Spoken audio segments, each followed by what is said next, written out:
Hello hi everyone, good morning to all of you. तो एक बार सभी लोग फटाफट से कमेंट करके बता देंगे कैसे हैं आप सभी लोग। उसके बाद हम लोग आज का सेशन स्टार्ट करेंगे। तो देखिए, बेसिकली सुबह के जो 10 बजे वाली आपकी क्लास है, इसमें हम लोग ग्रुप डी के जो भी आपके सबसे पहले 2022 में पेपर हुए हैं उनको हम लोग करेंगे। ठीक है। और कौन से सेट का पेपर है वो आपको जो है टाइटल में भी दिखेगा और थंबनेल के ऊपर भी दिखाई पड़ेगा। आज क्वेश्चन पे देखो, क्योंकि जैसे आज क्या है, 17 अगस्त 2022 का हम लोग सेट कर रहे हैं शिफ्ट वन।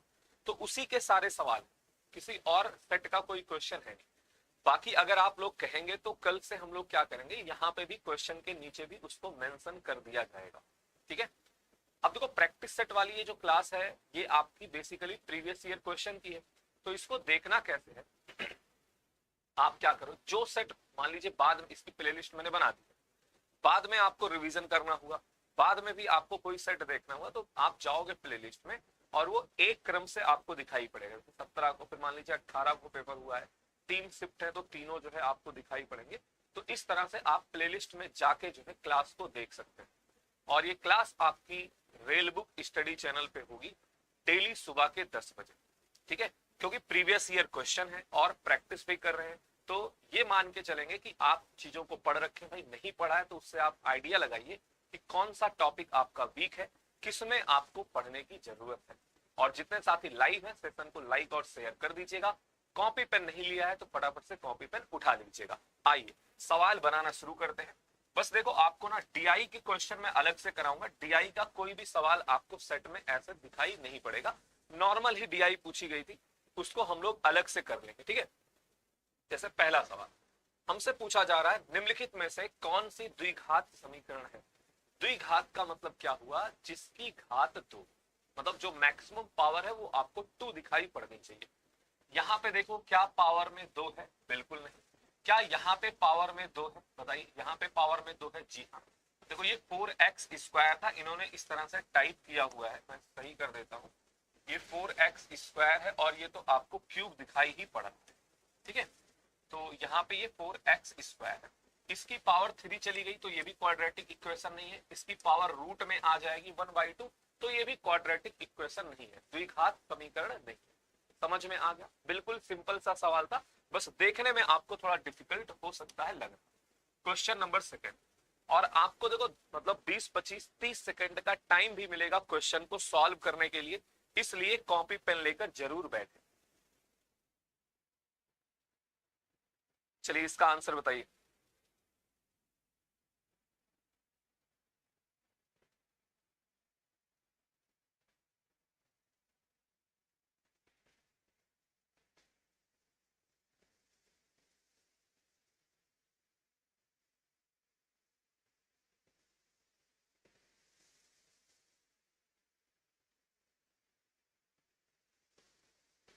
सॉल्व करिए और बताइए आपका आंसर क्या होगा।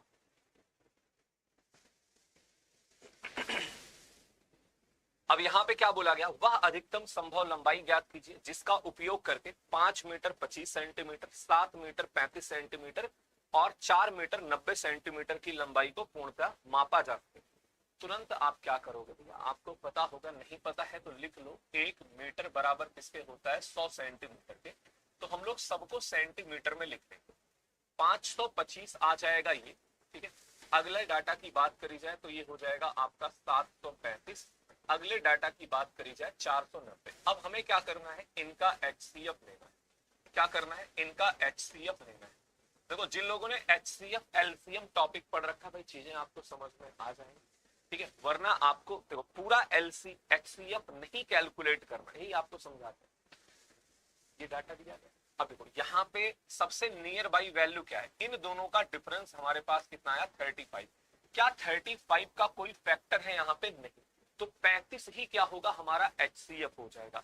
कहने का मतलब क्या है, अगर ऑप्शन में मान लीजिए 7 और 5 होता, ठीक है, तो हम लोग चेक कराकर देखते कि ये 7 से डिवाइड है कि नहीं। अभी ये डिवाइड ही होगा क्योंकि 35 का कोई फैक्टर यहां पर नहीं है। बात समझ गए? चलिए, त्रिभुज एबीसी में कोण ए हमारा 40 अंश है, कोण बी हमारा जो है वो 90 डिग्री है, 90 अंश दिया गया है। ठीक है, ये भी गलत टाइप हो रखा है, ये 90 डिग्री है। तो बहिष्कोण ए का माप क्या होगा, मतलब ए का जो बाह्य कोण है आपसे वो पूछा जा रहा है। बहुत ही सिंपल सा कंसेप्ट है भाई। जैसे अगर एक इस तरह से आप ट्रायंगल बनाते हो, एक त्रिभुज आप बना लेते हैं, ठीक है, और इसको हमने नाम दे दिया एबीसी, बस समझाने के लिए बता रहा हूं, वरना क्वेश्चन एक लाइन में समाप्त है। तो ये ए का क्या होगा, बाह्य कोण होगा, आपसे ये पूछा गया है, और ये एंगल आपको यहाँ पे 40 बताया गया है। तो सीधा क्या होगा भाई, स्ट्रेट लाइन क्या करती है, सीधी रेखा 180 अंश का कोण बनाती है। सीधी रेखा 180 अंश का कोण बनाती है, तो इसका जो बाह्य कोण होगा वो कितना हो जाएगा, 180 माइनस का 40 यानी कि 140 अंश 140। क्लियर? क्या होगा? अब 110 कैसे बता रहे हो, 110 आपका गलत जवाब है। सीधा आपसे पूछा गया। अब कुछ लोगों ने क्या किया होगा, मतलब पता नहीं आपने क्या किया, ठीक है, 110 तो आना भी नहीं चाहिए था, इसका बाह्य कोण, ठीक है। अगर देखो हमसे इसका बाह्य कोण पूछा जाता, कंसेप्ट क्या होता, अगर मान लीजिए ये एंगल ना दिया गया होता, तो त्रिभुज में किसी कोण का बाह्य कोण बाकी दो कोणों के जोड़ के बराबर होता है, बट हमें यही कोण पता है, तो सीधा 180 में से आप घटा लेते। अब ये है त्रिकोणमिति का सवाल। अगर आपने ट्रिग्नोमेट्री अच्छे से पढ़ रखी है तभी आप इस सवाल को बना पाओगे, ठीक है, मतलब आइडेंटिटी वगैरह आपको पता होनी चाहिए। साइन थीटा को कॉट थीटा में व्यक्त करें। अब देखो साइन थीटा को कॉट थीटा में व्यक्त करना है, मतलब आपको ऑप्शन में ये देखना है कि कहां पे हमारा कॉट थीटा, मतलब ये जो दिया गया है ये साइन थीटा बनाएगा। अच्छा, जहां पर इन्होंने ये 2 लिखा हुआ ना, ये सब क्या है, स्क्वायर है, मतलब ये भी आपका स्क्वायर है, ये भी आपका स्क्वायर ही दिया गया है, और ये भी आपका स्क्वायर। इस तरह से टाइप कर देते हैं, मुझे लगता है टाइपिस्ट को भी स्क्वायर लगाने में कठिनाई होती, ठीक है, थोड़ा सा मतलब अलग से टाइप करना पड़ता है ना, तो वो आराम से यहीं पे लिख देते हैं। इस तरह से डाटा दिया गया है, ठीक है। अब देखो यहाँ पे कौन सी आइडेंटिटी लग रही है, मैं आपको बताता हूँ। भैया आपने पढ़ रखा होगा कॉसेक स्क्वायर थीटा, कई बार बताता रहता हूँ क्लास में, माइनस का कॉट स्क्वायर थीटा, ये हमारा 1 के बराबर होता है, ठीक है। तो यहां से मुझे बता दो कॉसेक थीटा कितना हो जाएगा, कॉसेक थीटा हो जाएगा 1 प्लस का कॉट स्क्वायर थीटा, ठीक है, 1 प्लस का कॉट स्क्वायर थीटा, और इसका ले लोगे रूट, ठीक है। साइन थीटा क्या होता है, कॉसेक थीटा का उल्टा होता है। बात समझ में आई? तो यहां से हम क्या लिख रहे हैं, साइन थीटा हमारा क्या हो जाएगा, इसका उल्टा, तो इसको भी उल्टा कर दीजिए, यानी कि वैल्यू को पलट दें, तो ये आ जाएगा डिनोमिनेटर में यानी कि हर में। अब बताओ इसमें क्या है। बाकी अगर किसी को लगता है कि सर क्या थीटा का मान 45 अंश रख के सॉल्व कर सकते हैं, जी हाँ बिल्कुल कर सकते हो, ठीक है। थीटा का मान आप 45 अंश, जैसे साइन थीटा 45 पे आएगा 1/√2, आप हर जगह पुट कराओ 45 अंश, और देखो कहां पे आ रहा है 1/√2, तो बाई ऑप्शन या फिर वैल्यू पुटिंग से आप थीटा का मान 45 अंश रख कर भी कर सकते हैं। समझ में आया? ठीक है, दिखा देता हूं कैसे आएगा। 45 पे साइन आपका 1/√2 होता है, ये देखो क्या बनाएगा 1/2 बनाएगा, ये 1/√2 बनाएगा, ये 2 बनाएगा, ये √2 बनाएगा। समझ में आ गया? तो वैसे भी आसानी से ही ये हो जाता। इसका आंसर बताइए क्या होगा। देखो ऐसे सवालों में कई लोग कंफ्यूज हो जाते हैं, जहां पे जो आपका इंटरेस्ट है, एक तो होता है कि कंपाउंड इंटरेस्ट में इनकम्प्लीट ईयर का आपसे ब्याज पूछ लिया जाता है, चक्रवृद्धि ब्याज, वो आपका 6 महीने, 4 महीने, 3 महीने, इस तरह से डाटा दिया जाता है। बट सिंपल इंटरेस्ट में भी क्या होता है, इनकम्प्लीट ईयर का पूछा जाता है, बट उसमें कुछ आपको हैक बताए गए, मतलब कुछ डायरेक्ट कंसेप्ट बताए। जैसे कहीं भी हमने आपको बता रखा था, तो 73 दिन का मतलब क्या होता है 73 डेज, और मैक्सिमम जो सवाल बनते हैं इसी पे बनते हैं। ये आपका होता है 1/5 ईयर, ये ध्यान रखना। और इसी का दोगुना अगर आप कर दोगे तो 146 डेज यानी कि 146 दिन हमारा क्या होगा, 2/5 साल के बराबर होगा। इसी का अगर 3 गुना कर दिया जाए तो 219 दिन आपका क्या हो जाएगा, 3/5 साल के बराबर होगा। बट इन सब पे आपको कम सवाल देखने को मिलता है, अगर आता है तो ये ज्यादा यूज होता है 73 दिन वाला। अब बात समझना, एक बात और समझना, कई बार क्या होता है, आप पेपर में जोड़ते हो, दिन आपका जो है मान लो 75 आ गया, 74 आ गया, 72 आ रहा है आपके जोड़ने के हिसाब से, या फिर 145 147 दिन आ गया। आप सोचिए ब्याज दर इस हिसाब से है, अमाउंट ये, एक दिन का ब्याज बहुत ही कम होगा। ठीक है, एक दिन का ब्याज आप देख रहे हो भाई उतने दिन का दिया गया, तो एक दिन का ब्याज जो है वो दशमलव में आएगा। तो आपके जो ऑप्शन दिए गए होंगे उनपे बहुत असर नहीं पड़ेगा अगर बाय डिफॉल्ट 72 दिन आ रहा है ऐसा कुछ तो। बाकी यहाँ पे देख लीजिए भाई क्या बोला गया है, 2000 की राशि पर 8.25% वार्षिक दर से 7 फरवरी से 20 अप्रैल तक का ब्याज आपसे पूछा जा रहा है। तो 7 फरवरी 2022 से लेकर पूछा जा रहा है, तो आप ये सॉल्व करके बता दो क्या, बताइए कैलकुलेट करके। तो यहाँ पे 28 यानी कि आपके पास बच गया 21 दिन इधर हो गया, ठीक है, और 31 दिन आपका इधर आ जाएगा मार्च में, और अप्रैल में बात करी जाए तो 20 दिन। अब सही ये देखो जोड़ने पे आपका बाय डिफॉल्ट आपने जोड़ा, ये आ रहा है 72। 72 क्यों आ रहा है, अब ये यहाँ पे 7 फरवरी से मतलब 7 फरवरी को भी काउंट किया जा रहा है, तो फरवरी में आपका यहाँ पे आ जाएगा 22 दिन। बट ठीक है, आपका 72 भी आ रहा है ना, तो मैंने बता रखा है कि आप उसको 73 डेज के हिसाब से देखोगे। 73 दिन का मतलब क्या है, 1/5 साल। आइए सवाल बनाते हैं। तो प्रिंसिपल हमारा कितना दिया गया है 2000, रेट ऑफ इंटरेस्ट कितना है 8.25। देखो आप एक काम कर सकते हो, इसको फ्रैक्शन में भी लिख सकते थे बट ठीक है, वो 33/4 आपको दिखाई पड़ना चाहिए, और समय जो है हमारा यहाँ पे 1/5 साल हो जाएगा। ये 2 जीरो से 2 जीरो चला गया, 5 से डिवाइड करोगे 4 बार, और 8 चौके 32, एक क्या हो जाएगा 33। तो 33 रुपीज क्या था आपके क्वेश्चन का राइट आंसर था। भैया यहाँ पे आपको हमने कंसेप्ट भी बता दिया, जिसको ये नहीं पता है आप उसको लिख लो, ठीक है। हाँ मत देखो, अगर मतलब साधारण प्रश्न पूछना होगा तो 1 साल 2 साल 3 साल, थोड़ा सा स्टूडेंट को कंफ्यूज करना होगा तो इस तरह से डाटा दिया जाता। बट अगर आपको ये पता होगा तो आपको कोई दिक्कत नहीं आएगी। और बहुत ज्यादा यूज होता है 73 डेज वाला ही, 73 दिन वाला ही यूज होता है, ये सब बहुत कम आपके मतलब यूज होते हैं, ठीक है। इसका आंसर बताइए क्या होगा। देखो एज का मतलब क्या है भाई, एज आपका पर्टिकुलर कोई अलग से टॉपिक नहीं है, उसमें जो है रेशियो और एवरेज के कंसेप्ट लगते हैं। आपने अनुपात और औसत अगर ढंग से पढ़ रखा है तो आप एज के सवाल बना लोगे, ठीक है। कैसे बनेगा वो भी समझाएंगे।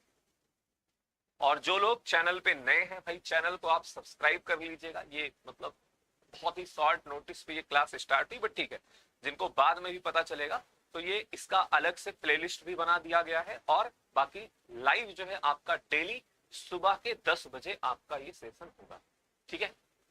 बताइए इन्होंने क्या बताया, 5 साल बाद उनकी औसत आयु 33 है। तो हम लोग क्या पता करने वाले हैं, वर्तमान समय में उन दोनों की उम्र कितनी होगी, औसत उम्र कितनी होगी।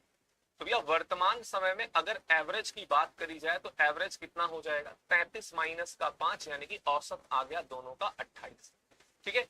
यानी कि उनके उम्र का जोड़ कितना हो जाएगा, 28 गुणे 2 56 हो जाएगा।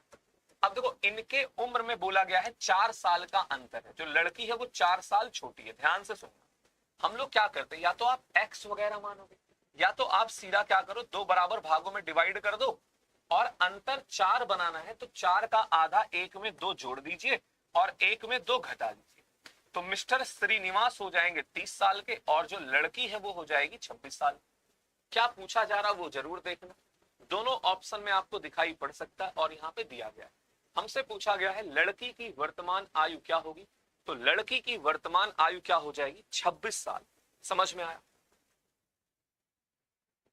मतलब 5 साल बाद औसत बताया गया था, हमने वर्तमान में पता कर लिया, तो एवरेज 5 से कम हो जाएगा। तो दोनों के उम्र का जोड़ 56 है, उसको 2 भाग में आपने डिवाइड किया, गैप 4 बनाना है तो 2 जोड़ो 2 घटाओ, या फिर आप x और x प्लस का 4 भी मान सकते हो, उससे भी आपका आंसर आ जाएगा। इसका आंसर बताइए क्या होगा, कैलकुलेट करके बताइए, सॉल्व करके बताइए।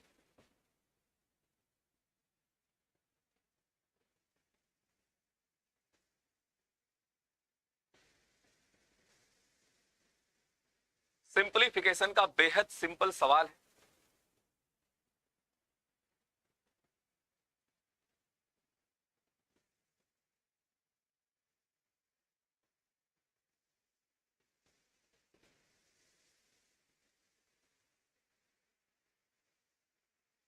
तो इसमें सीधा क्या होगा, देखो 27 में 3 का भाग लगाओगे, ये आपका 9 आ जाएगा, ठीक है। और 27 में 0 का गुणा कराएंगे, 0 आ जाएगा, प्लस का 1, तो इसका आंसर क्या होगा, 9 प्लस का 1 यानी कि 10 हो जाएगा। इसमें तो कुछ करना भी नहीं।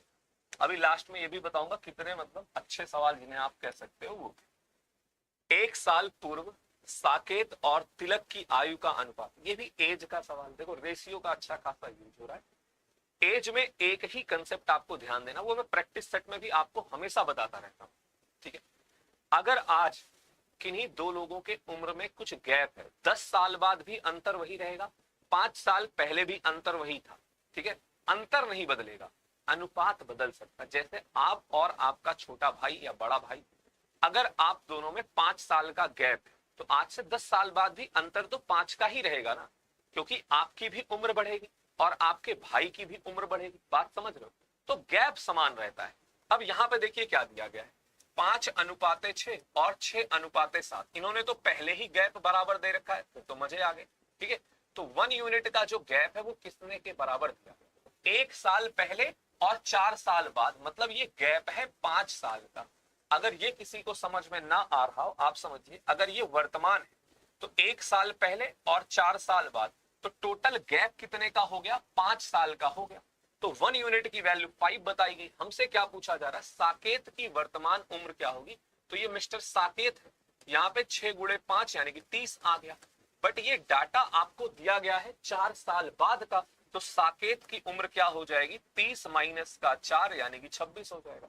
अब बाय डिफॉल्ट इसका भी आंसर 26 ही आ गया, 26 ही आ गया। ये बाय डिफॉल्ट ऐसा हुआ है। पेपर में ये मत सोचना कि लगातार 2 आंसर अगर 26 हो तो 26 हो, ठीक है। ये समझ में आया 4 क्यों घटाया गया यहाँ पे, क्योंकि ये जो डाटा दिया गया है ये 4 साल बाद का है। कोई यहाँ पे कैलकुलेट करना चाहता है, यहाँ पे आप कर लो, 5 गुणे 5 25, ये 1 साल पहले का डाटा है, तो 25 प्लस का 1 क्या होगा, 26 हो जाएगा, ठीक है। आ जाइए इधर, और एज से रिलेटेड ये लगातार जो है आपके मतलब तीसरा क्वेश्चन हो गया।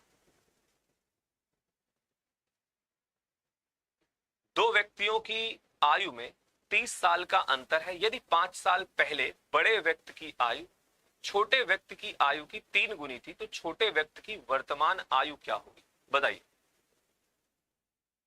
5 साल पहले का डाटा इन्होंने दे रखा है, 30 साल का अंतर बताया है, और 5 साल पहले बता रहे हैं बड़े व्यक्ति की जो आयु है, ठीक है, वो जो है 3 गुनी थी। तो जाहिर सी बात है अंतर उस समय भी कितना रहा होगा, 30 ही रहा होगा। यही अभी लाइन बताई मैंने, अंतर नहीं बदलेगा, ठीक है, अंतर सेम टू सेम रहेगा। अब यहां पे जो डाटा दिया गया है वो 5 साल पहले का आपको बताया जा रहा है। कब का बताया जा रहा है, 5 साल पहले का बताया जा रहा है, 3:1। तो अंतर 2 का आया, 2 की वैल्यू आपको 30 बताई गई है, मतलब डाटा 15 गुना हो जाएगा। तो ये मिस्टर हो जाएंगे 15 45 साल के, और ये हो जाएंगे 15 साल के। हमसे क्या पूछा गया, छोटे व्यक्ति की वर्तमान उम्र, तो वर्तमान उम्र कितनी हो जाएगी, 15 प्लस का 5 यानी कि 20 हो जाएगा। देखो ये आपको देखना पड़ेगा डाटा क्या पहले वाला हम यूज कर रहे हैं या फिर बाद वाला यूज कर रहे हैं। अगर 5 साल पहले उम्र 15 साल है, तो वर्तमान में क्या होगी, 5 से बढ़ जाएगी, 15 प्लस का 5 कितना होगा, 20 हो जाएगा। बात समझ रहे हो, क्या होगा, 15 प्लस का 5 यानी कि 20 हो जाएगा। आ जाइए इधर, और सिंपल सा क्वेश्चन, टाइम एंड वर्क के बेसिक कंसेप्ट पे पूछा गया सवाल है। सॉल्व करिए और बताइए आपका आंसर क्या होगा, कैलकुलेट करके बताइए।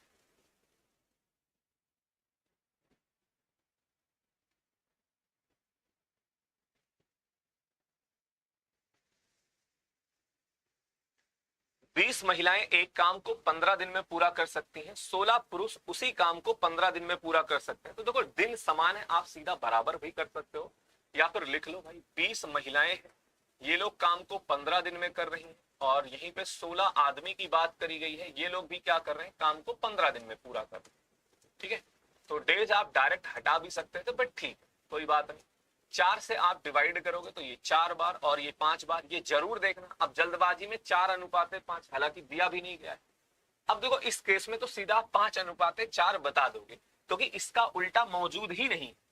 ठीक है, दिक्कत वहां पे होती, अगर 4:5 भी दिया गया होता तो थोड़ा आपको ध्यान से देखना पड़ता, पूछा क्या जा रहा है। यहाँ पे आदमी और महिला की कार्य क्षमता का अनुपात पूछा जा रहा है, तो वो कितना आएगा, 5/4। अगर महिला और पुरुष का पूछा जाता तो कितना आ जाता, 4:5 होता। ये चीज आपको ध्यान देनी है सवालों में। और देखो अलर्ट कब होना है ये भी आपको बताता हूं। जैसे इस सवाल में बिल्कुल भी दिक्कत नहीं थी, अगर 4:5 होता तो आप थोड़ा सा अलर्ट होते। इसका आंसर बताइए, अल्टरनेट डेट्स का क्वेश्चन कैलकुलेट करें और बताएं आपका सवाल का जवाब क्या होगा। और जो लोग आज इस क्लास को बाद में देखेंगे भाई, डेली सुबह के 10 बजे आपके रेल बुक स्टडी चैनल पे मैं ये जो ग्रुप डी के पीवाईक्यू है, जो कि आपके बहुत हेल्प करेंगे, चाहे आप ग्रुप डी का पेपर देने वाले हो या फिर आप एनटीपीसी का एग्जाम देने वाले, ठीक है। और इसकी प्रॉपर मैंने प्लेलिस्ट बना दी है, तो वहां पे आपको पुरानी भी वीडियो दिखना स्टार्ट हो जाएंगी।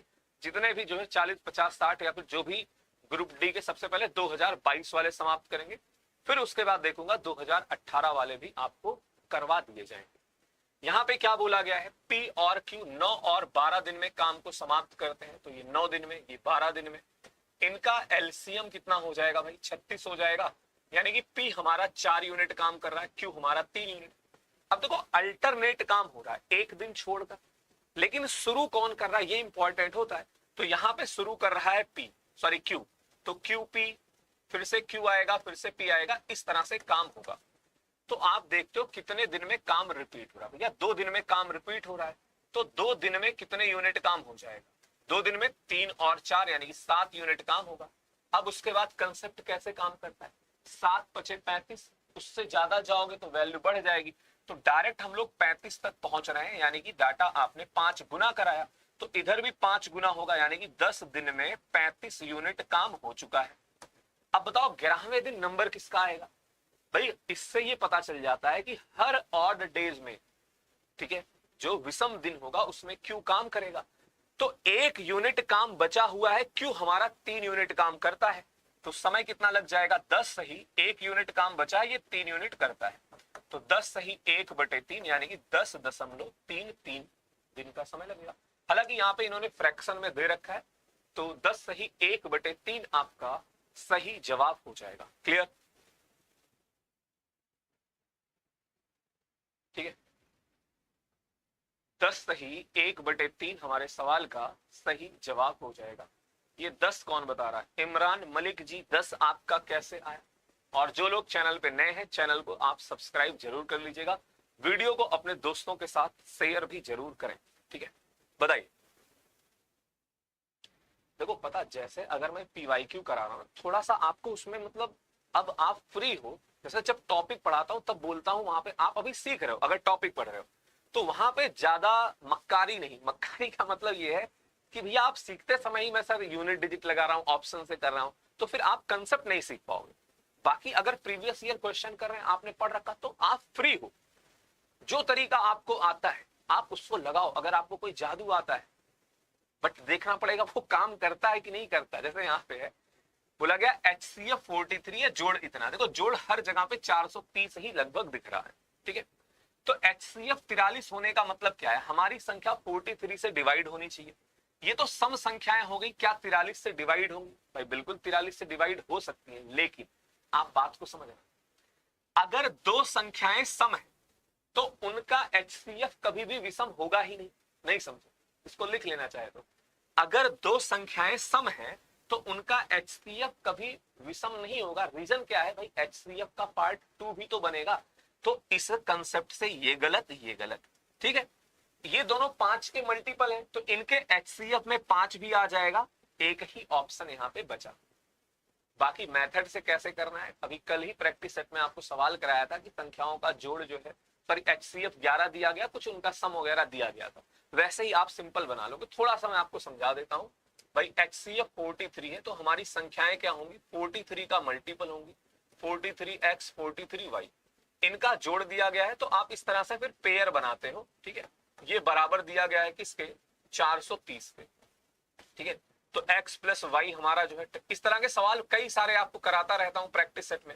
अब पेयर देखो, अगर आपको बनाना ही है तो क्या होगा, 1 और 9 हो सकता है, तो 2 और 8 नहीं हो पाएगा, 3 और 6, 3 और 7 हो सकता है, 4 और 6 नहीं हो पाएगा क्योंकि उनका आपस में कॉमन फैक्टर है, 5 और 5 भी नहीं हो पाएगा। तो इसमें से एक डाटा दिया गया है और एक नहीं दिया गया है, इसका आंसर बताइएगा। सवाल पढ़ लेना, ये मतलब ऐसा नहीं बहुत कठिन, सिंपल सा प्रश्न है, ठीक है। आपने अगर समांतर चतुर्भुज के बारे में आप जानते हो तो आप सवाल बना लेंगे, नहीं जानते हो तो उतनी हेल्प मैं आपको कर दूंगा, ठीक है। चलिए इसका आंसर बताइए क्या होगा।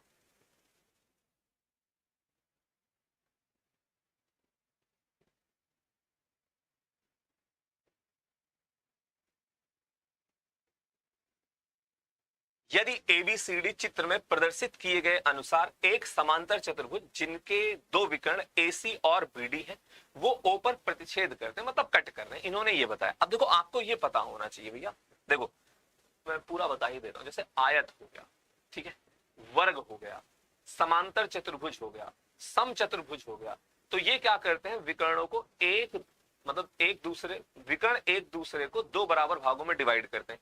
तो दो बराबर भाग का मतलब है ये और ये बराबर होगा। अब सवाल आपका खत्म है भाई, ये बराबर होगा तो बस आपको देखना है यहाँ पे डाटा क्या क्या दिया गया है, ठीक है। चाहो तो मैं यहाँ पे लिख देता हूं, ओ ए आपका बराबर होगा किसके, ओ सी के, ओ ए ओ, ये बराबर किसके होगा, ओ सी के। तो भैया ओ ए देख लो कहां पे है, और उसी तरह से हमारा जो ओडी है वो बराबर होगा किसके, ओबी के। तो अब देखना पड़ेगा हमें स्टार्ट कहां से करना है भाई, ओडी और ओबी की वैल्यू देखिए। तो ओडी ये है और ओबी है, यहाँ पे दोनों पे वाई दिख रहा है, तो सबसे पहले हम लोग यही लिख रहे हैं। ओडी हमारा दिया गया है 3y और ओबी दिया गया है y प्लस का 2। तो यहाँ पे क्या होगा, 2y की वैल्यू आ जाएगी 2, यानी कि y का मान आ गया 1। बट हमसे y का मान नहीं पूछा गया है, हमसे पूछा गया है x का मान। कोई बात नहीं, आइए अब इधर सॉल्व कर लेते हैं इसकी हेल्प से। ओ ए कितना है, x प्लस का 3 है, एक बार लिख देता हूं, और ये बराबर किसके हो जाएगा, ओसी के। ओसी कितना दिया गया है, 2x प्लस का y के। y का मान हमारा 1 आ चुका है, तो इधर लेके जो, चलो लिख देता हूं यहाँ पे भी, x प्लस 3 बराबर हो जाएगा 2। देखो पता, कुछ सवालों में जल्दबाजी मत करो, ये आपका x हो जाएगा, x का मान आ जाएगा 2। मतलब जैसे जिसमें आपको थोड़ा सा बेचैनी घबराहट होती है, कुछ टॉपिक सबके होते हैं, ठीक है। किसी के लिए वो बोट एंड स्ट्रीम हो सकता है, नाव तथा धारा, किसी के लिए वो एडवांस मैथ हो सकता है। रीजन क्या है, प्रैक्टिस की कमी होती है तो घबराहट होती है। तो वहां पे अगर आप शॉर्टकट मतलब बहुत ज्यादा स्टेप गायब करोगे तो आपके सवाल गलत होने के चांसेस रहते। एक बार फिर से समझा दे रहा हूं, सिंपल सा यहाँ पे कंसेप्ट बस ये लग रहा था, समांतर चतुर्भुज के विकर्ण एक दूसरे को दो बराबर भागों में डिवाइड करते हैं, मतलब ये बराबर होगा, ठीक है। वही हमने यहां पर कर लिया है।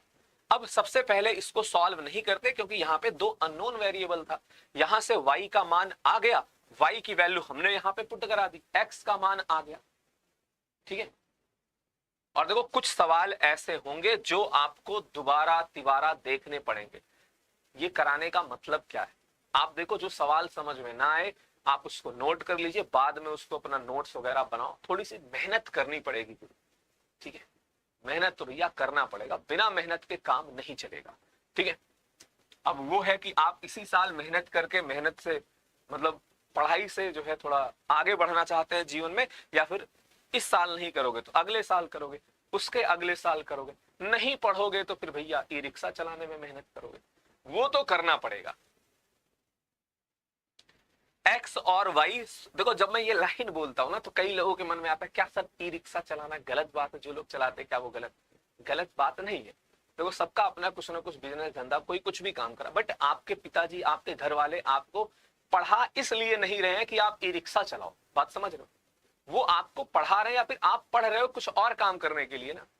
भाई अगर हमें ई रिक्शा चलाना है तो ये सवाल बनाने की क्या जरूरत है, तो इसमें बुरा मानने वाली कोई बात नहीं। मेरे कहने का तात्पर्य है कि अगर पढ़ोगे नहीं तब वो काम करना पड़ सकता है, आ जाओ इधर।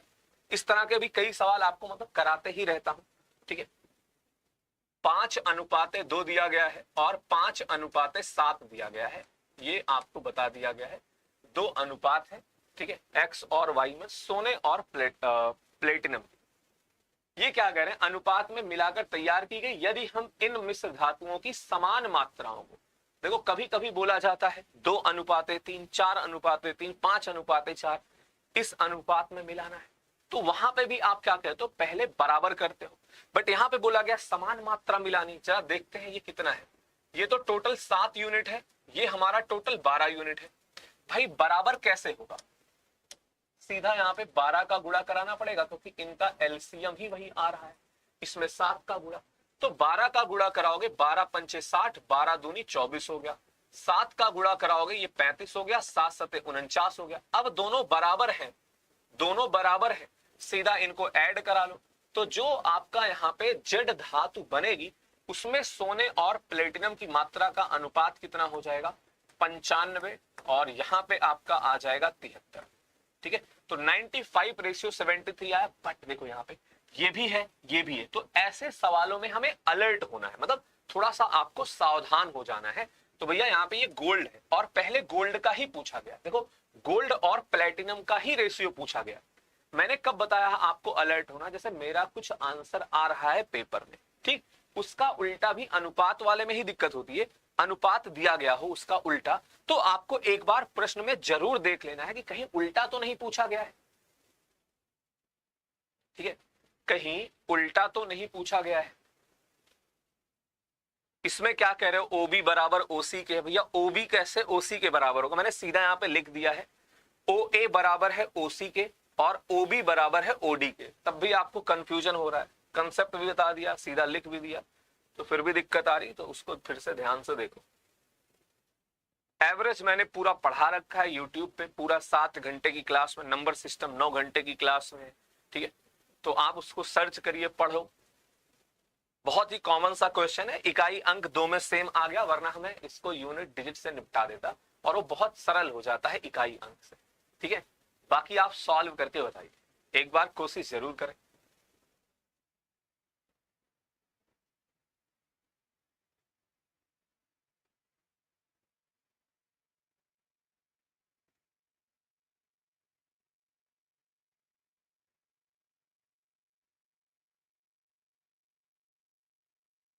तो इन्होंने क्या बोला है, एक क्रम में व्यवस्थित 11 संख्याओं का औसत कितना, पहली 5 अंतिम 5, बीच में संख्या छूट रही है, ठीक है। तो एवरेज देखो 41 बताया गया है और पहली 5 और आखिरी 5 का यहाँ पे ये 18 दिया गया है, ये आपका 64 दिया गया है। अब देखना ये कितना ज्यादा है भाई, 23 ज्यादा है, और यहाँ पे ये कितना है, 23 ही कम है। फिर तो आपको सीधा समझ में आ गया होगा, जिन लोगों ने टॉपिक पढ़ रखा, आंसर 41 ही आएगा, ठीक है। इतना देखने के साथ ही बाकी मैं लिख देता हूं भाई, 6th नंबर हमारा क्या होगा, छठी संख्या हमारी क्या हो जाएगी। ये देखो एवरेज 41 था, देखो एक्चुअल में यहाँ पे चिन्ह बदलता है, ये प्लस का 23 गुणे 5 होगा और इसका चिन्ह माइनस का 23 गुणे 5 होगा। बट क्योंकि बराबर संख्या है और इनका गैप भी बराबर आया है, तो ये एक्चुअल में कट जाएंगे, तो आपका आंसर 41 होगा। बाकी बिल्कुल बेसिक तरीका तो आप जान ही रहे हो। बट देखो अगर आप टॉपिक पढ़ के जा रहे हो, आप तैयारी करके जा रहे हो, तो पेपर में ये काम नहीं करना है 11 गुणे 41 करा के, माइनस का 18 गुणे 5 करा रहे हो, माइनस का 64 गुणे 5 करा रहे हो। आंसर उससे भी आएगा, ठीक है, आंसर उससे भी आपका आएगा। बिल्कुल बेहद सिंपल सा सवाल पूछा गया, सीपी और एसपी बता के आपसे पूछ रहे हैं लॉस कितना हो रहा है, इसमें किसका घाटा, इस वस्तु को जो बेच रहा है उसका घाटा, ठीक है। और जो सवाल नहीं बनाएगा, पढ़ेगा नहीं, तो पेपर के बाद होगा उसका घाटा, ठीक है।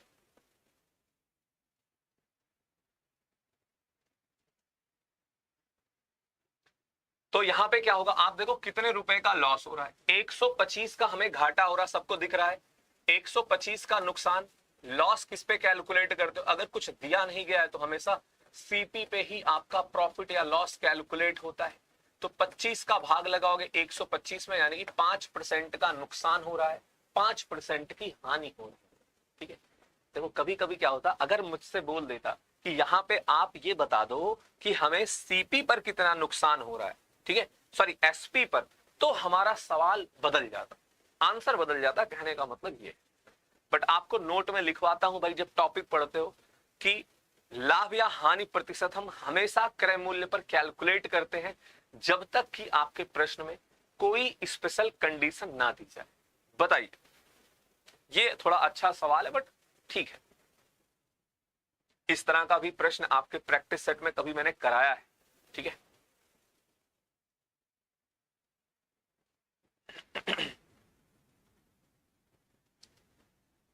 देखो इसको थोड़ा सा समझा देता हूं, ये क्या कहना चाह रहे हैं। 2 मीटर भुजा वाली एक घनाकार पानी की टंकी में 3.5 सेंटीमीटर त्रिज्या वाला एक वृत्ताकार ये इनलेट है, मतलब एक पाइप से पानी आ रहा है। यदि पानी के प्रवाह की गति इतनी है तो इसके द्वारा टंकी को भरने में कितना समय लगेगा। अब देखो ये क्वेश्चन थोड़ा सा डिफिकल्ट इसलिए भी हो जाता है, मीटर सेंटीमीटर सेकंड में दिया गया है, मिनट में आंसर आ रहा है, तो चीजों को आपको कन्वर्ट करना पड़ेगा। जैसे ये पता होना चाहिए सेकंड से मिनट में कैसे आओगे, 1 मीटर में कितना सेंटीमीटर होता है, ये सब चीजें पता होंगी तो सवाल बनाने में थोड़ी सी आपको आसानी हो जाएगी, ठीक है। देखो पाइप से अगर पानी आ रहा है, बेलनाकार पाइप है, इस तरह से पाइप होगा, ठीक है। अब ये पता करना है यार, देखो आयतन ही बराबर करना, ये सबको पता है, लेकिन कैसे बराबर करो आप मुझे ये बताओ। ये 1 सेकंड में कितना पानी बाहर निकाल रहा होगा, कोई मुझे बताएगा। बोला गया 2 मीटर पर सेकंड, बट इसका शेप क्या है, ऐसे पानी आ रहा होगा, बेलनाकार है, तो बेलन का आयतन क्या होता है, पाई आर का स्क्वायर इंटू एच। त्रिज्या दे गई तो इसकी हाइट क्या होगा, 1 सेकंड में ये 2 मीटर के बराबर पानी फेंकेगा, ठीक है। तो हम लोग क्या कर रहे हैं, क्योंकि ये चाहे आप सेंटीमीटर में बदल लो या फिर आप मीटर में बदल लो, आपके ऊपर डिपेंड करता है, ठीक है। बट यहां पे आपको ये देखना पड़ेगा, क्योंकि चाल जो है हमारी 2 मीटर पर सेकंड में दी गई है और रेडियस एक हमारा सेंटीमीटर में दिया गया, ये भी मीटर में है। तो इसको अगर आप क्या करते हैं, त्रिज्या को अगर मीटर में बदलेंगे तो आसानी होगी। भाई त्रिज्या दिया गया है 3.5 सेंटीमीटर, ठीक है, 7/2 होगा, और 1 सेंटीमीटर को मीटर में बदलोगे तो ये आपका आ जाएगा 7/200। अब लिख रहा हूं, डाटा ध्यान से देखना। पाई की वैल्यू हो जाएगी 22/7, त्रिज्या का वर्ग कितना हो जाएगा 7/200, और फिर से 7/200। हाइट यहां पे कितनी, कोई मुझे बताएगा। 2 मीटर ही यहां पे क्या है, हाइट है, ठीक है। ये 2 मीटर पर सेकंड, तो 1 सेकंड में 2 मीटर के बराबर पानी आएगा ना, बात समझना। मैं ये 2 मीटर नहीं ले रहा हूं भैया, 1 सेकंड में 2 मीटर के बराबर ही पानी आएगा, तो यहां पे लेंथ होगी 2 मीटर। अब सुनना, हमने मान लिया कि टी सेकंड में ये पानी भर दे रहा है, ठीक है। तो टी सेकंड में पानी भरेगा तो टी सेकंड में कितना पानी आ जाएगा, सेकंड में ये डाटा मान लो। ये 7 से 7 कट जाएगा, 2 से डिवाइड करोगे 11, और ये 100 आ जाएगा, ठीक है। और इस 2 से भी डिवाइड हो जाएगा, क्या हो गया, तो बहुत अच्छी बात है। तो 2 से डिवाइड करोगे, ये आपका कितना आ जाएगा, 100 आ जाएगा, ठीक है। तो ये आ गया आपका 77 डिवाइडेड बाई 10,000 यानी 10,000। तो टी सेकंड में इतना पानी आएगा बाहर, ठीक है। इसका आयतन कितना होगा भाई, पानी हमें भरना कितना है, 2 का क्यूब, तो समय कितना आ जाएगा 80,000/77। देखो ये डाटा आपका आया है सेकंड में, ठीक है। इसको मिनट में बदलने के लिए फिर से हम 60 का भाग लगा रहे हैं, अलग कलर से लिख दे रहा हूं। ये सेकंड में आया था, मिनट थोड़ा कैलकुलेटिव है, 0 से 0 आपका यहां पे चला जाएगा, ठीक है। और ये हमारा आ जाएगा 8,000 बटे में 7 छंगा 42 हो गया, यानी कि 462 आ गया। अब भाग लगाओ, देखो 2 बार तो ये जाएगा नहीं, जाएगा पहली बात तो 1 बार। अच्छा ये समझिए भाई, हमारा आंसर 20 से मतलब ठीक ठाक कम आएगा, इसका 2 गुना तो ये है नहीं। तो मैं देखो ऑप्शन की हेल्प से ये बता देता हूं, ये 20 के पास में आंसर हमारा ये आने वाला है। बट ये जब कैलकुलेशन आपकी अच्छी होती है तभी आप बता पाते हो, वरना आपको कैलकुलेशन ही करना पड़ेगा, थोड़ा सा चेक कराना पड़ेगा। मैं मान के चल रहा हूं कि उतना तो भाई ठीक है, हर कोई नहीं सोच पाएगा। तो बट ये तो दिख रहा ना, 1 बार भाग जाएगा, तो 1 बार भाग लगाने के बाद 800 में से 462 गया, तो ये आपका कितना बच जाएगा, यहां पे बचेगा 338, 0 आएगा। अब देखो ये 462 से कितनी बार जा रहा है, क्या 8 बार जा पाएगा, वैल्यू ज्यादा निकल जा रही, तो ये 7 गुना के पास में जा रहा है। अब तो क्लियर हो गया ना, अब तो क्लियर हो गया, 17 पॉइंट समथिंग आएगा, तो ऑप्शन नंबर सी के साथ आप भी चल दो। देखो कुछ सवाल ऐसे होंगे जिनको आपको बाद में देखना पड़ेगा, और इसीलिए मैं साफ सुथरा लैंग्वेज में लिख रहा हूं, ठीक है। आप बात समझते हैं नहीं। देखो कोई परेशान है 16 ये कौन है भैया? पुनीत मिश्रा कह रहे हैं कि क्वेश्चन नंबर 16 फिर बता दो। जितने लोग पढ़ने वाले हैं अब बता दो पुनीत मिश्रा मजाक कर रहे हैं कि नहीं। ये सवाल फिर से बताने का मतलब ये है कि आपको यही नहीं पता है, लाभ हानि कुछ मतलब बेसिक आपका कुछ पता ही नहीं है।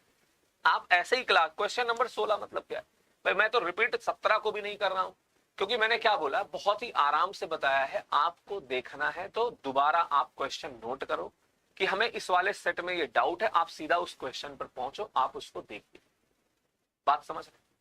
बाकी मैं कहोगे तो यहाँ पे इस तरह से टाइम स्पैम लगा दूंगा कि टाइम स्टैंप लगा दूंगा, सीधा क्वेश्चन क्लिक करोगे क्वेश्चन नंबर 1 पे, 2 पे, 3 पे, 4 पे। बात समझ रहे हो? एक बार थोड़ा इसमें समझा देता हूं कंसेप्ट। जो पानी आ रहा है वो बेलनाकार रूप से पानी आ रहा है, इस बेलन से पानी आ रहा है। तो जो पानी आ रहा है उसका आयतन क्या होगा? बेलनाकार होगा। बेलन का आयतन होता है पाई आर का स्क्वायर एच। आपको हाइट नहीं दी गई, बट चाल 2 मीटर पर सेकंड का मतलब क्या है भाई? 2 मीटर पर सेकंड का मतलब ये हो गया कि ये 1 सेकंड में 2 मीटर दूरी तय करेगा ना। तो मैंने क्या लिखा हुआ है? 1 सेकंड। तो 1 सेकंड में ये 2 मीटर के बराबर जा रहा है, इसी वजह से 2 का गुणा कराया है, ठीक है। उसके बाद इसका जो आयतन है टी सेकंड में हमने माना है भरेगा, घन के आयतन के बराबर कर दिया है और कुछ भी नहीं किया है। इसका आंसर बताइए क्या होगा?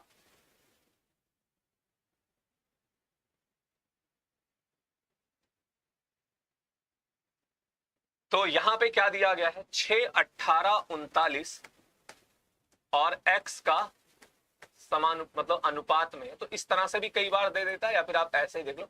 बेहद सिंपल सा सवाल है भैया, ये इसका 3 गुना है। आप ऐसे भी समझ सकते थे, आपसे चतुर्थानुपाती पूछा जा रहा है।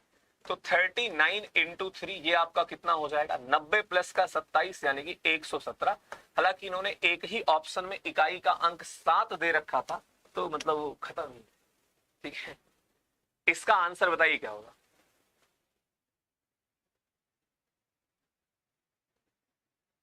हाँ, क्लास जो है वो आपकी डेली मॉर्निंग में 10 AM पे होगी। एक क्लास में एक सेट समाप्त करेंगे, बहुत कुछ आपको सीखने को मिलेगा, चाहे वो कंसेप्ट वाइज हो या फिर PYQ। देखो आप अब खुद से सॉल्व करोगे, कई बार सॉल्व वॉल्व करने का मन नहीं करता है, तो आप अपना आएंगे 50 मिनट 1 घंटे में एक सेट आपका समाप्त, ठीक है।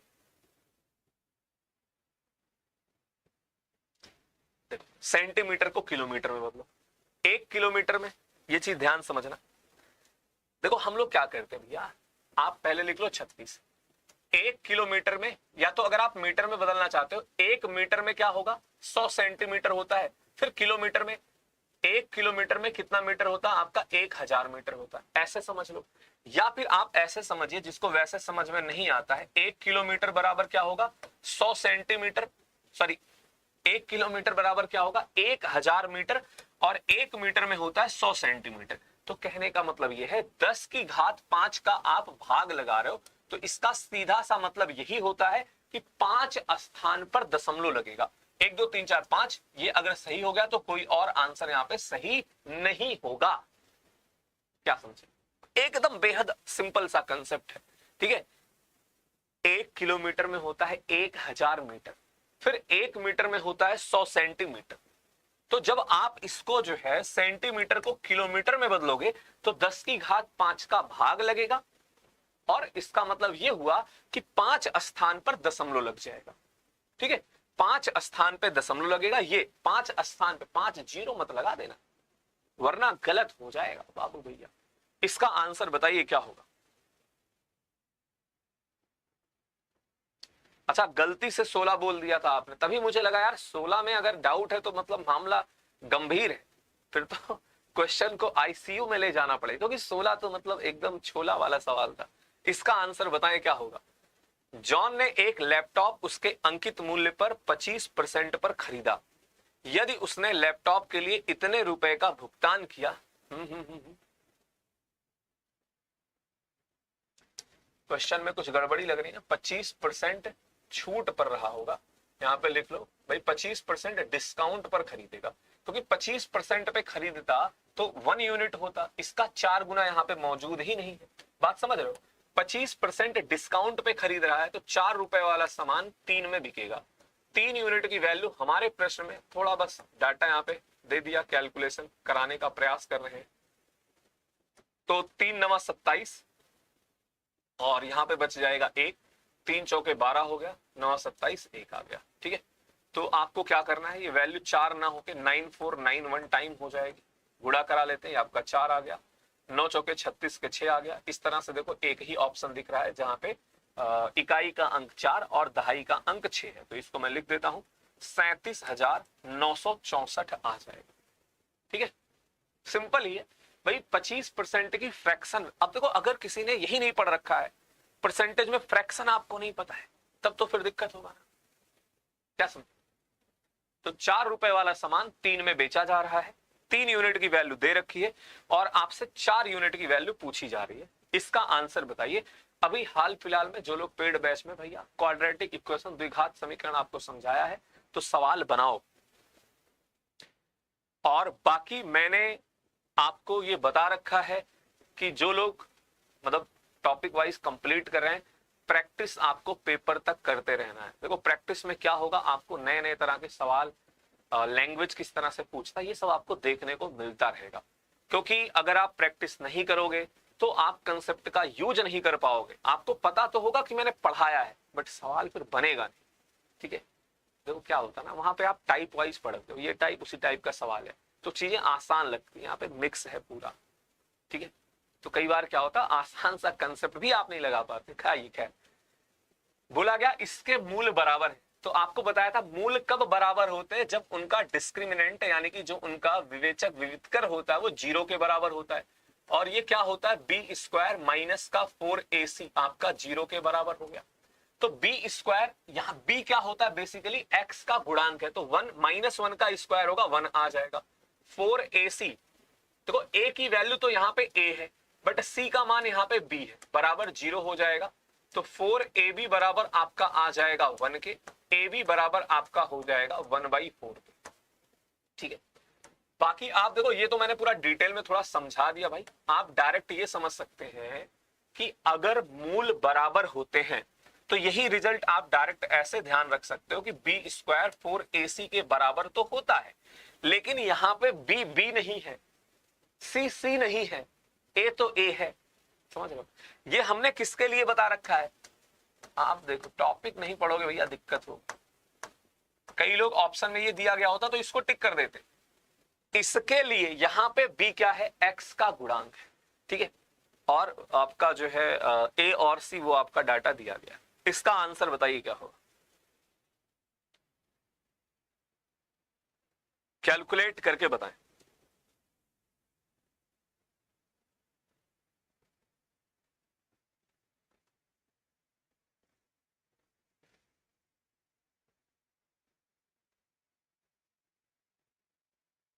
ये कौन है, आबा।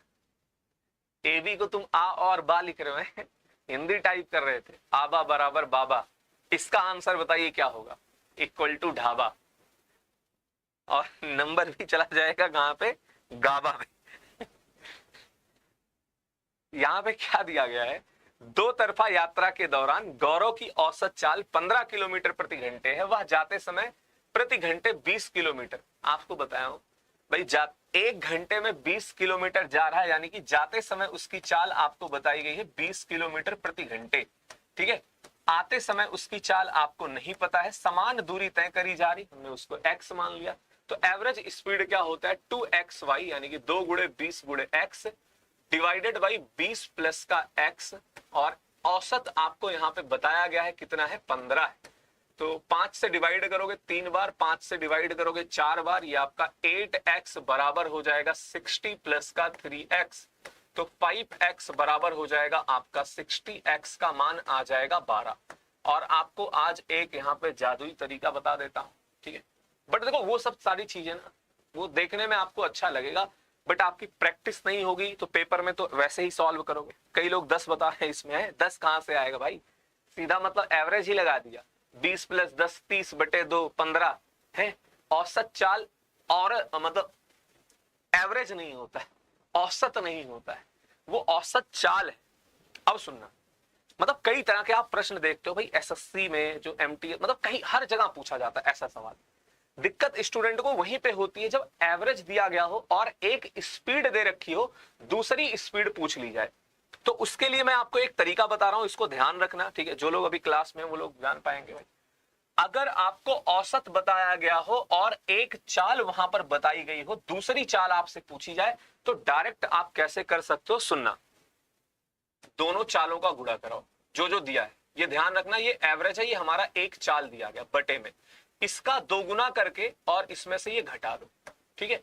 तो ये आपका, अब ये देखो डायरेक्ट करने का मतलब वो आपको पता होना चाहिए, लिखने में तो हो सकता है समय लग जाए। तो 15 गुणे 20 आपको पता रहेगा तो ये 25 आ जाएगा, तो आसानी से सॉल्व कर लोगे भैया। 5 आ गया, 5 से डिवाइड करोगे ये 4 और 3, करके देखना और सवाल ढूंढना और इस तरह से करके देखना, सीधा आपका आंसर आएगा। वो बहुत ही हेल्पफुल होगा जो मैंने अभी बताया है। आप देखना कई तरह के सवालों में लोग मतलब उलझ जाते हैं, उलझते हैं। जब एवरेज दिया गया हो, एक चाल बताई गई और दूसरी चाल आपसे पूछी जा रही हो, इसका आंसर बताइए।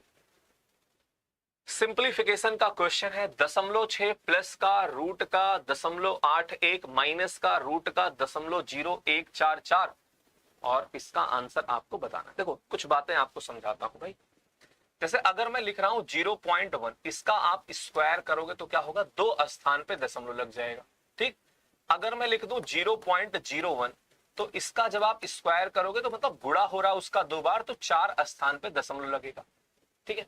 इसी का उल्टा समझिए, अगर इसका रूट लोगे, 4 स्थान पे दशमलव है, रूट लोगे तो आधा यानी कि 2 स्थान पे आ जाएगा। 2 स्थान पे है, रूट लोगे 1 स्थान पे। 6 स्थान पे दशमलव लगा है, रूट लेंगे तो 3 स्थान पे दशमलव लगेगा। समझ रहे हो? अब इससे क्या होगा, प्रश्न आपका आसानी से सॉल्व हो जाएगा विदाउट एनी दिक्कत। 0.6 हो गया। अब यहां पे देखो 2 स्थान, 81 का रूट 9 होता है, बट दशमलव लगेगा 1 स्थान पे, ठीक है?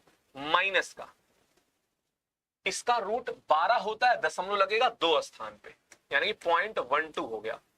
अब ये बेसिकली क्या है भाई, दशमलव आप हटा के देखोगे तो 4/5 है। 4/5 का मतलब ये हो जाएगा हमारा प्लस का 0.8, 0.8, ये दोनों ब्रैकेट बंद।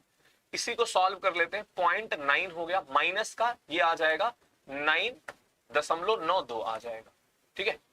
0.92 आ जाएगा, तो ये 0.6 हो गया और यहां पे आपका आ जाएगा माइनस का 0.02, तो क्या हो जाएगा 0.58। 0.58 हमारे क्वेश्चन का सही जवाब हो जाएगा, ठीक है? ठीक है, ठीक है, ठीक है।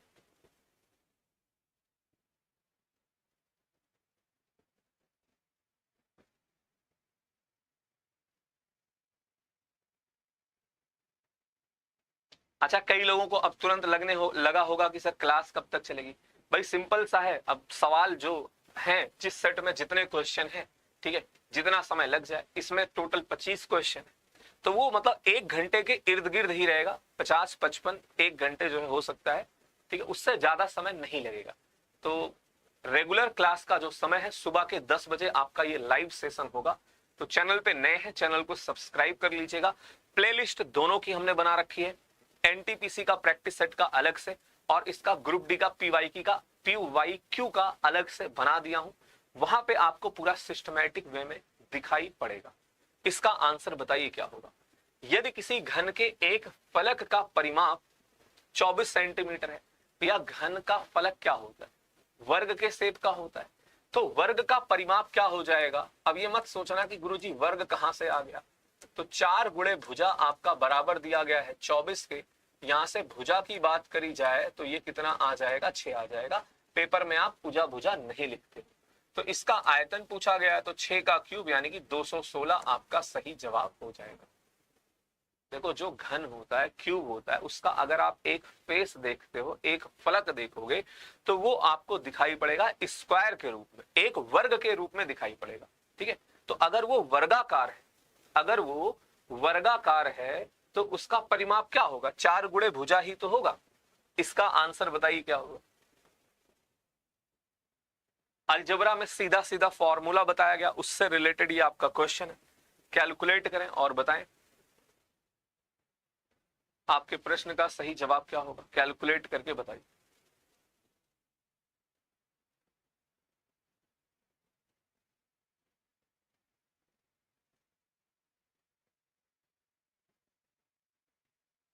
और हाँ देखो, जैसे अब ये है ना, ये एक क्रम में अगर ऐसे ये चलेगा तो इसकी भाई पीडीएफ की भी आपको जरूरत पड़ेगी कि सर एक क्रम में सिर्फ मैथ का मिल जाए। तो पीडीएफ के लिए आप टेलीग्राम पे सर्च करना अमित सर मैथ्स, ठीक है। या फिर एक काम करते हैं, एक अलग से आपको जो है इसी नाम से टेलीग्राम भी आपको मिल जाएगा, ठीक है। थोड़ा देर बाद सर्च करोगे वहां पे आपको फिर, ताकि जो है मतलब मिक्स ना हो। रेल बुक स्टडी आप टेलीग्राम पे सर्च करिएगा, कहां पे, टेलीग्राम पे। तो वहां पे आप जो है पीडीएफ डाउनलोड कर पाएंगे। कहां पे सर्च करना है, टेलीग्राम पे। 5 मिनट बाद क्लास के सर्च करना, क्योंकि अब ये एक क्रम में चलेगा तो सारी पीडीएफ वहां पे क्रम से रहेंगी। बात समझ में आई? सर्च करोगे वहां पे आपको मिल जाएगा, वहां से आप जो है चैनल को मतलब ज्वाइन कर लीजिएगा। रेल बुक स्टडी नाम से आपको चैनल मिल जाएगा, ठीक है। आइए अब यहां पे सिंपल क्या भैया, x plus y plus z का होल स्क्वायर क्या होता है बताओ। ए मतलब x square plus y square plus z square, जिसका मान हमसे पूछा जा रहा है ये वैल्यू, और प्लस का 2 into x y y z plus का जेड एक्स। यहाँ पे भाई साहब ने जेड गायब कर दिया है, उनकी दुश्मनी लग रही है, ठीक है। तो प्लस का 2 गुणे 42 हो जाएगा। तो इसकी वैल्यू कितनी हो जाएगी, 11 का वर्ग 121 माइनस का 84, तो घटा दोगे तो आपका आंसर आ जाएगा 37। तो टोटल यही आपके मैथ के क्वेश्चन थे आपके आरआरबी ग्रुप डी 17 अगस्त के शिफ्ट 1 में। डीआई का एक दो सवाल सिंपल था, वो हमारे टाइपिस्ट महोदय बोले टाइप करने में थोड़ा कठिनाई है, बाद में अलग से टाइप कर देंगे। तो डीआई में आपको एक साथ अलग से करा दूंगा जब 40-50 डीआई हो जाएगी। सिंपल ही है, वो करा दूंगा मैं आपको, ठीक है। बाकी आपको यहाँ पे अर्थमेटिक और एडवांस के जो क्वेश्चन है सारे के सारे यहाँ पे दिखाई पड़ेंगे, और ये डेली एक क्रम में चलता रहेगा सुबह के 10 बजे। तो चैनल पे नए हैं, चैनल को आप सब्सक्राइब कर लीजिएगा, ठीक है। और प्ले स्टोर पे आप सर्च करना अमित सर मैथ्स, ठीक है। आप ऐप डाउनलोड कर लीजिएगा। जिनको टॉपिक वाइज में दिक्कत आती है आप वहां से अपना टॉपिक पढ़ सकते हैं। वहां पे फ्री क्लासेस में कई सारे टॉपिक जो है आपको फ्री में पढ़ने को मिल जाएंगे। जो बेसिक टॉपिक है आप वहां से अपना बेसिक मैथ का सुधार सकते हैं। कम से कम जो आपको मैथ समझने में दिक्कत आती है वो समस्या आपकी ऐसे ही दूर हो जाएगी। तो सभी लोग Amit sir maths app download कर लीजिएगा। बाकी चैनल पे नए हैं तो चैनल को सब्सक्राइब कर लीजिएगा। इसके आगे मुलाकात होगी आपसे नेक्स्ट क्लास में, ठीक है। बाकी जो लोग टॉपिक वाइज पढ़ना चाहते हैं तो एक नया बैच आपका स्टार्ट हो रहा है 20 तारीख से, आने वाले मतलब मंडे से आप उस बैच में इनरोल कर सकते हो। ये बैच आपका जो है मतलब रिकॉर्डेड प्लस लाइव है। ये जनवरी लास्ट में समाप्त हो जाएगा। तो किसी को एक साथ सारे टॉपिक चाहिए वो इसमें इनरोल कर सकता है। ये कोड लगाओगे तो 20% का आपको डिस्काउंट मिल जाएगा। मुलाकात करते हैं आपसे नेक्स्ट क्लास में। सेशन को लाइक शेयर जरूर कर दीजिएगा और कमेंट करके बता देना कि ये सीरीज, ये क्लास आपको कैसी लगी। कम से कम 20 से 30 कमेंट तो जरूर होने चाहिए, ठीक है। थैंक यू, धन्यवाद, बाय बाय, टेक केयर। और अभी एक 11:45 पे ग्रुप डी का इवेंट है तो उसमें सभी लोग चले आइएगा। Thank you.